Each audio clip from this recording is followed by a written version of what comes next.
ಜಿಲ್ಲೆಯ ಶ್ರೀನಿವಾಸಪುರ ತಾಲೂಕಿನ ಕುರುಮಾಕಲಹಳ್ಳಿ ಕ್ರಾಸ್ನಲ್ಲಿ ಚಾಲಕನ ನಿಯಂತ್ರಣ ತಪ್ಪಿ ಟೆಂಪೋ ವಾಹನ ಮರಕ್ಕೆ ಡಿಕ್ಕಿ ಹೊಡೆದ ಪರಿಣಾಮ ವಾಹನ ಸಂಪೂರ್ಣ ಜಖಮಾಗಿದೆ.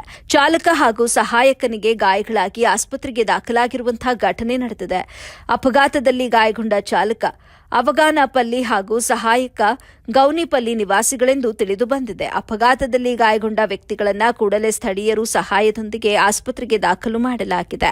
ಕೋಲಾರ ಮಾರುಕಟ್ಟೆಗೆ ಟೊಮ್ಯಾಟೊ ಸಾಗಿಸಿ ಮನೆಗೆ ವಾಪಸ್ ಬರುವಂತಹ ವೇಳೆಯಲ್ಲಿ ಒಂದು ಅಪಘಾತ ನಡೆದಿದ್ದು, ಘಟನಾ ಸ್ಥಳಕ್ಕೆ ಶ್ರೀನಿವಾಸಪುರ ಪಟ್ಟಣ ಪೊಲೀಸರು ಭೇಟಿ ನೀಡಿ ಪರಿಶೀಲನೆ ನಡೆಸಿದ್ದು ಮುಂದಿನ ಕ್ರಮ ಕೈಗೊಂಡಿದ್ದಾರೆ.